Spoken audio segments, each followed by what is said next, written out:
Hey everyone, Maury Curtis Dunbar here with Painted Studio. Welcome back. It is a chilly Saturday in October. We're cruising quickly towards Halloween, which of course then means that in a studio like mine, it's time to work on Christmas projects. Now yesterday, you saw me working on our little cabin, and I'm doing a fairly complicated multiple layer design with this cabin. You of course don't have to go crazy like I have, but let's face it, I go a little nutso when it comes to this stuff.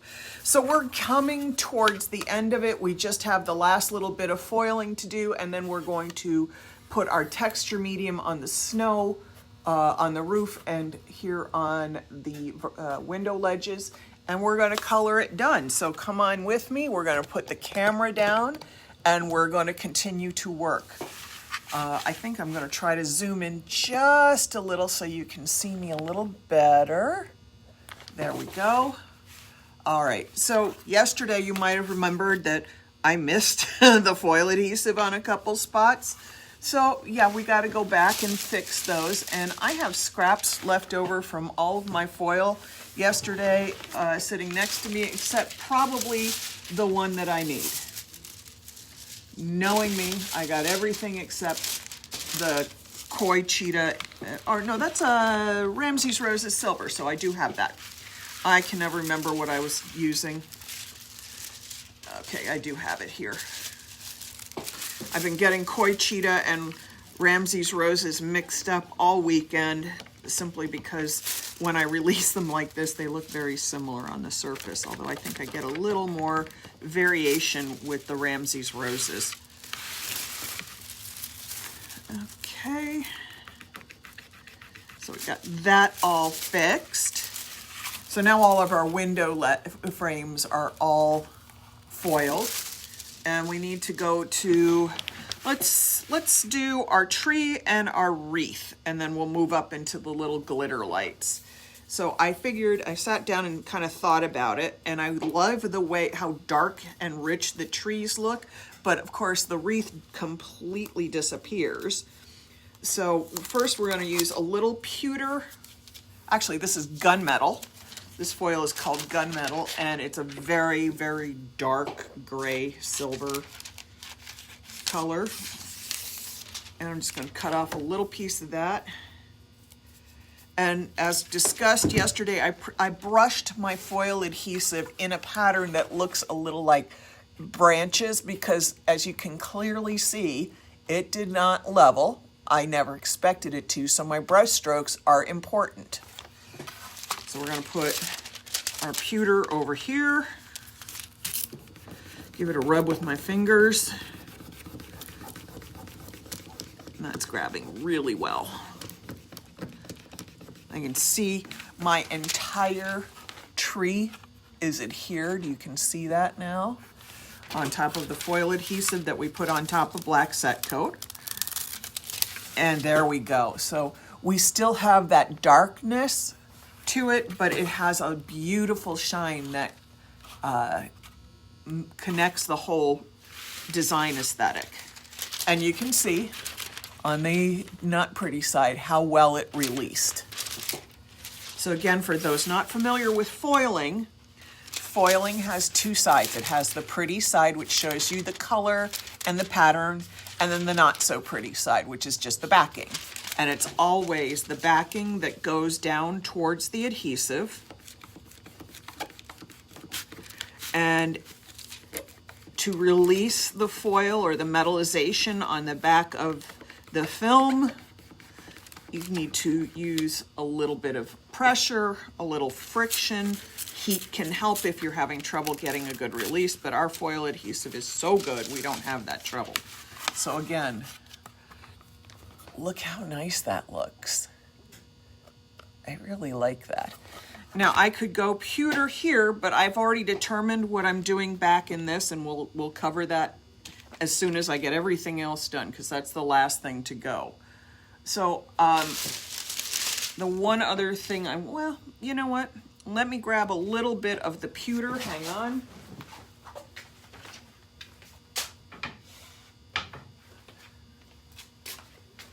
happen to be right behind me.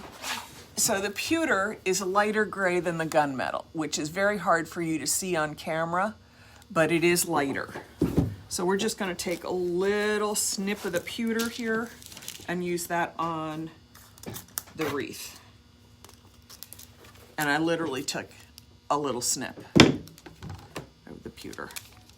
I just wanted a little lighter than the trees so that when I do the background in this, it works out better. There's more contrast, you can see it all. Yes, that's nice. I just need a little bit right there. So you can see now my wreath, while it's dark, it's not the same as the trees, but it's good. I just want to go back in there, I think, with my fingernail and scrub a little more. Get a little more foil released on there because I did a textured application of the foil adhesive to imitate the wreath. And that means I have to work a little harder to get it all covered with the foil. There we go. I just did that with my fingernail, so now it's completely covered. And again, this is super, super cute. So now I have all these little lights to do, and I am going to kind of go between two different kinds of foil. And this is leftover from yesterday. I'm just going to cut off a little tiny piece.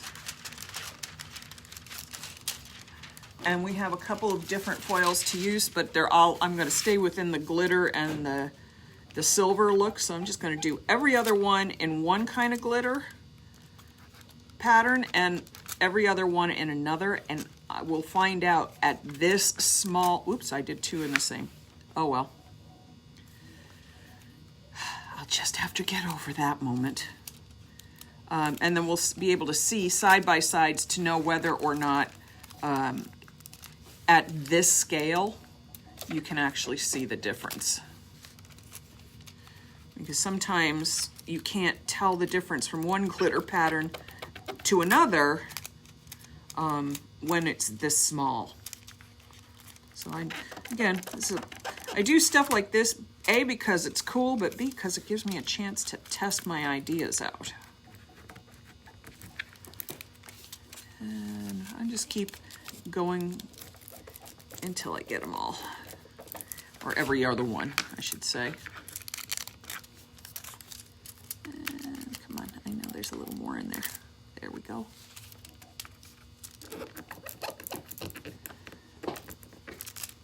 So literally I'm doing stuff with little tiny pieces of foil, and I just rub that all on so you can already see that it's making those little lights pop. And now I'm just going to take a different pattern. We're going to use, because this is what I just grabbed, we're going to use our holographic silver zigzag. Now you will not see zigzag pattern in the light bulbs, but it will release a little different, so we might have a different shine on it. So let's see what we get. Yep, it's a little, it reads just a little smoother, a little less glittery. And it has a little bit of holograph, but it's very hard to tell unless you know that you've done something different. So, you know, unless somebody is really going in close, I could have probably just done this all with one. Makes me happy knowing I did two different patterns, but they're pretty similar. I think I want to say that the zigzag releases in a way that looks just a little less glittery, a little smoother shine when I'm doing something this small. So now we have all our lights done. Let's hold it up close. So this is glitter, and you can see it looks a little glittery. And then this one, make sure I'm showing the right one. This one is, I know this one's the holographic, so it's a little smoother, a little less fractured looking. Still very, very cool. So I'm very happy with this. All right, and we're gonna do inside the window, so I need a little brush and some of our Artsyville foil adhesive, and then we're gonna have a little fun. Now, normally the foil adhesive would have to dry, but for what we're doing, it doesn't. So let me come put this in where you can see what I'm doing. I'm taking a little tiny brush and going inside all the windows.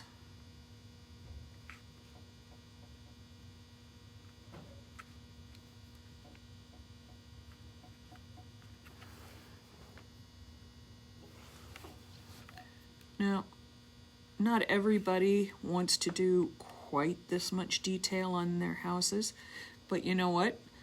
If you're like me, you might enjoy just kind of making this like your weekend craft project, because you've seen me. A lot of my stuff can go very, very quickly, and then other stuff takes time. This is one of the ones I'm really taking some time to do, because I really like how it's giving me a lot of dimension. So the more time I take and build my layers, the better this is going to read.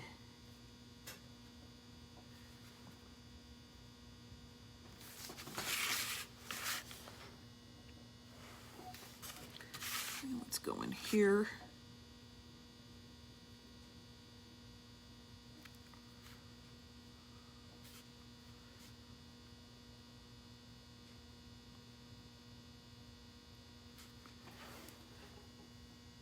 This is going to take a few minutes, so, be patient.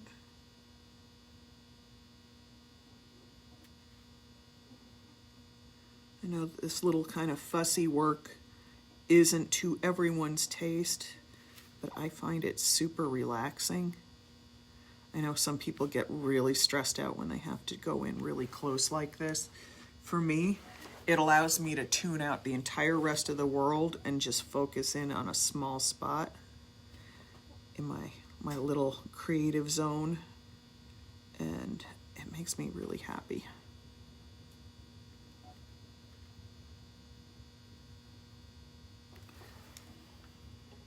Back up, I'm choking on my brush again.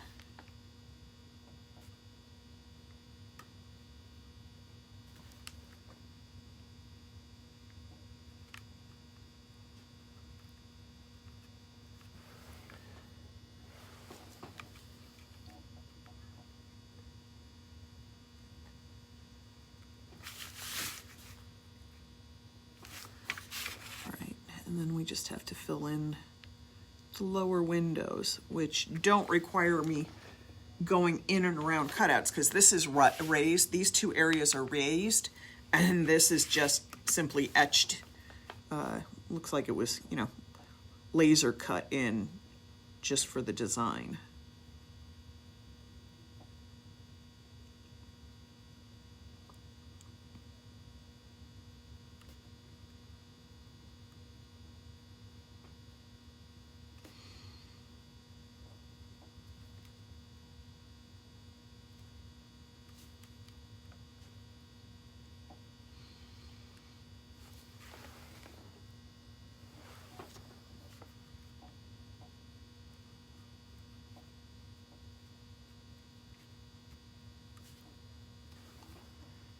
And I'm offloading some of the extra adhesive that I have on this side, because I was very heavy-handed in this one window pane.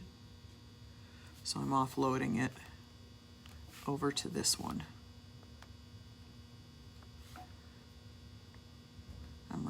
By offloading this specific one means I'm loading my brush up with the extra over here and loading it off of my brush over here.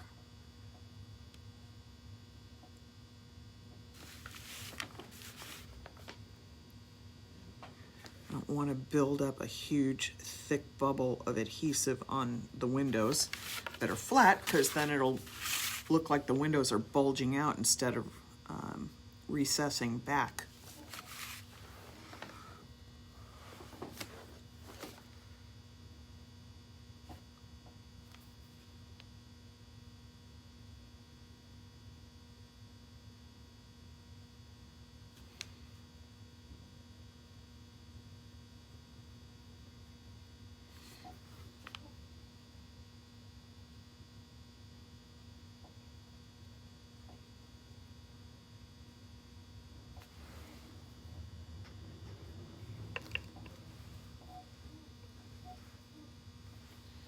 Now you might hear noise outside.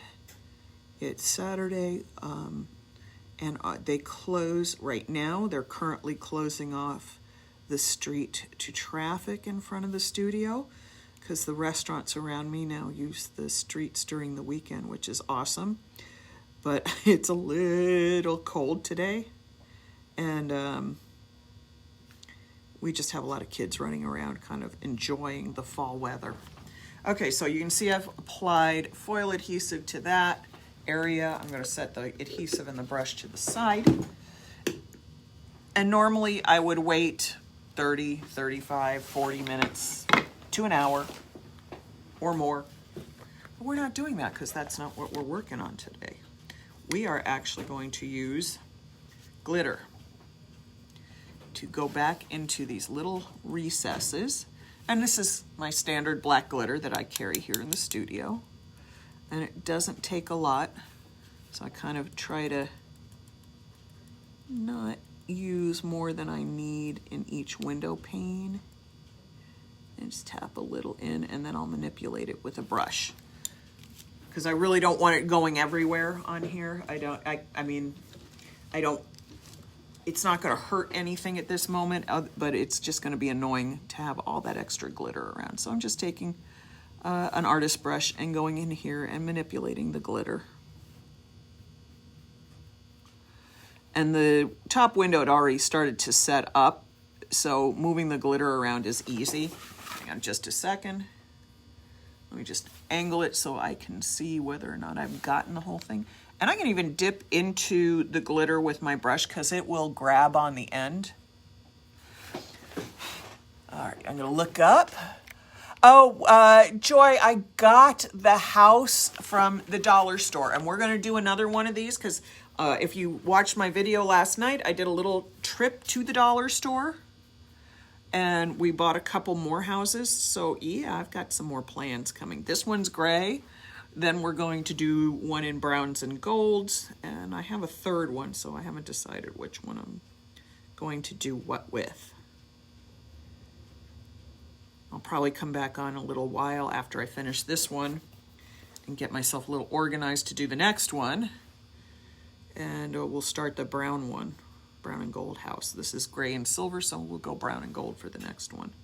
And I'm just tapping in glitter to the recesses that you just saw me put the foil adhesive on.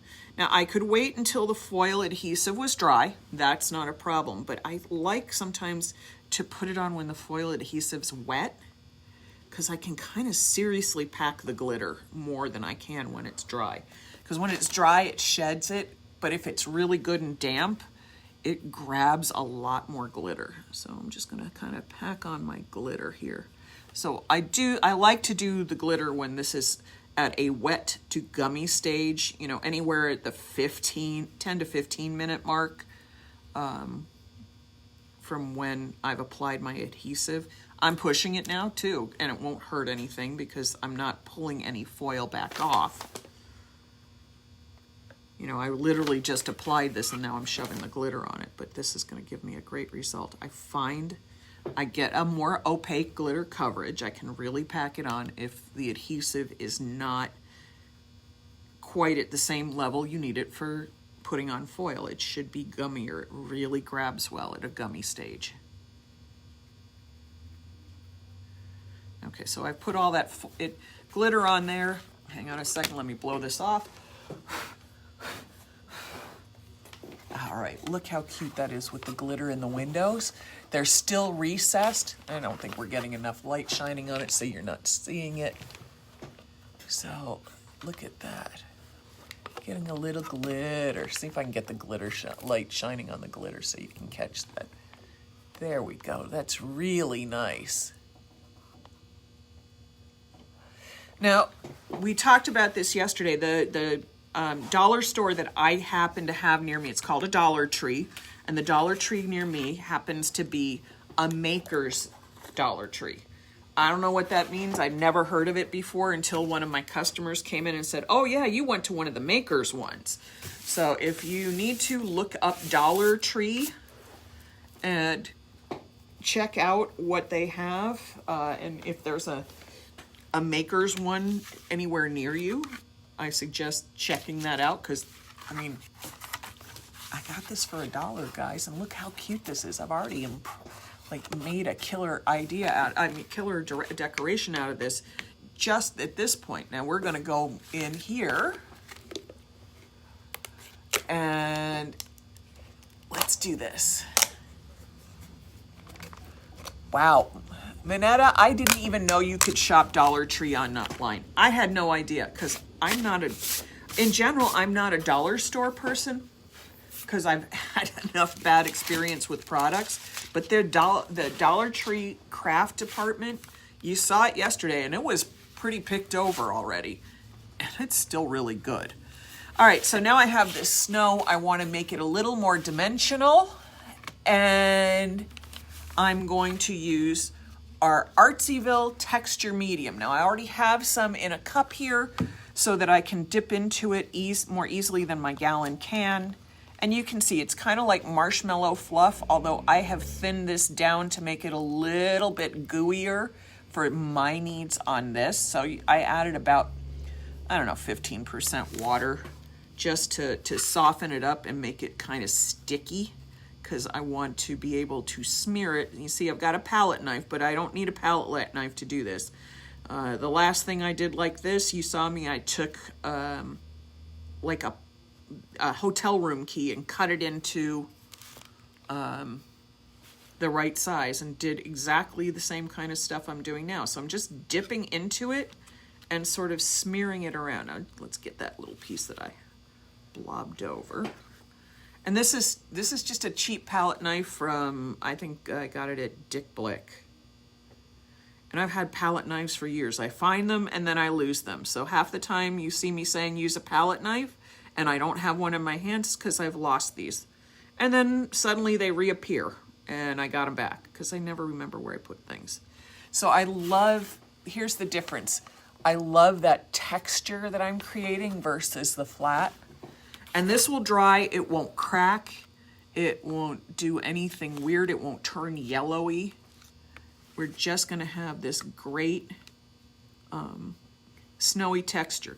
Now look, there's a little hole right there that's made for the string to go through. So if you fill it up, make sure to stick a brush in there, clean it out. Sometimes I stick a little piece of tape in there, but quite frankly, something this small, and it's just as easy to take a paintbrush or a dowel or a chopstick or whatever you have on hand, and it's just as easy to stick it in there and just shove the product out the other side and wipe it off. All right, so we're gonna just keep going here.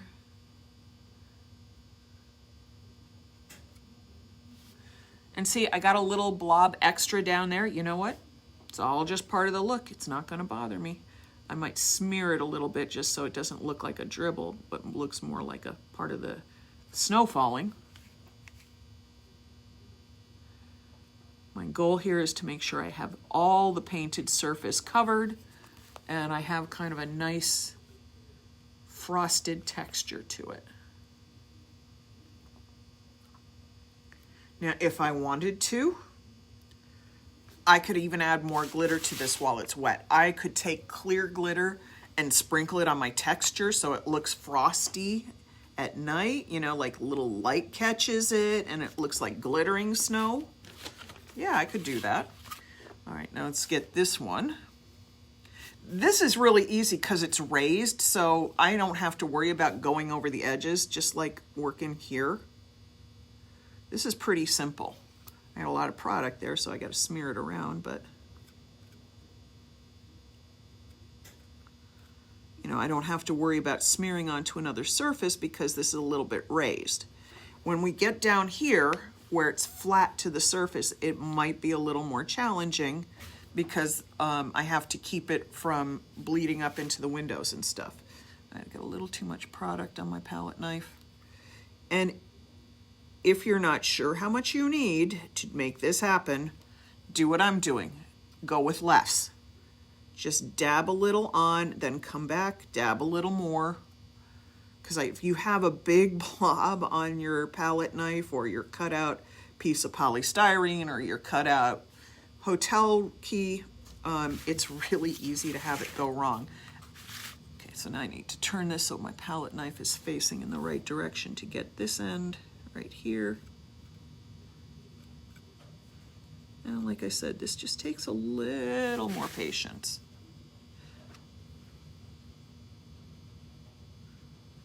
Let's get this edge.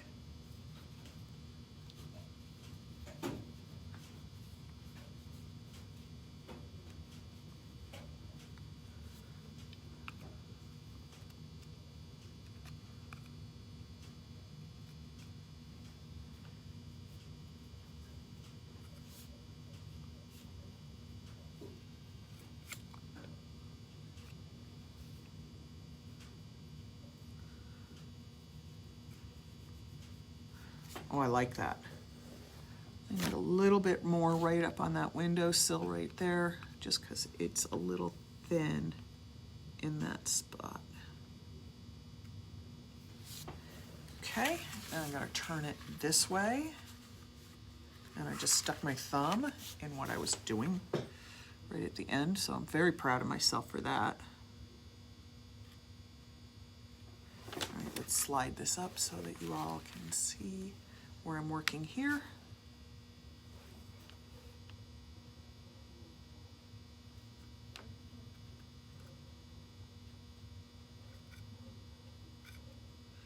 So my goal is to cover anything that I painted white, but not go crazy and end up into the window frame and stuff like that. I don't want to lose window. I just want to make the snow dimensional.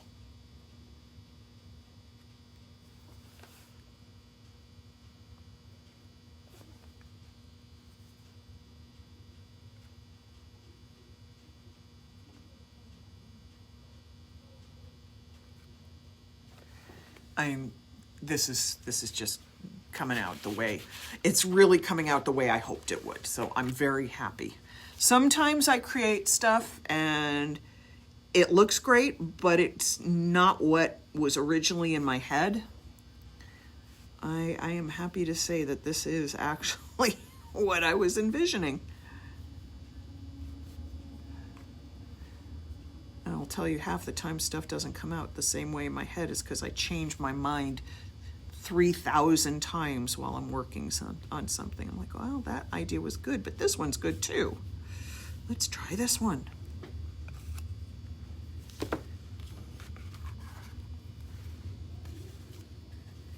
Okay, everybody. Oops, let's not knock it over. So we have, I just got to get a grip on this so I can show it to you without having it fly across the room.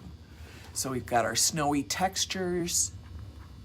We've got our different glitters, we've got our different foils, and a wood stained background. This came out so cute. Let me see if I can get a good light on it so you all can get a better vision. And let me zoom out a little bit. There we go. So look how cute that came out. This is my happy one, so I'm very pleased with this. Alrighty, let me flip this up. I'm gonna look and see if there's any questions that I can answer for anybody, and then we're gonna set this aside, and I'll be back in a little while with another live. And let me come back and see what everybody's got going on here. Gosh, there's so many of you, thank you. Yes, you can get plastic palette knives at Dollar Tree. Quite frankly, I just used chopped up hotel room keys and those free credit, when you get a credit card offer in the mail and it has the plastic fake credit card, use those, cut them up. You are having a great conversation about Dollar Tree and dollar stores.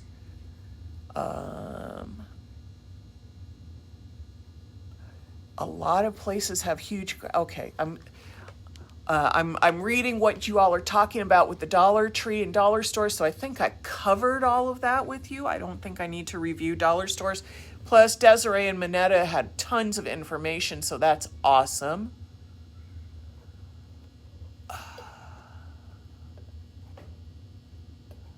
Well, let's see. Oh, gosh, you guys are so great.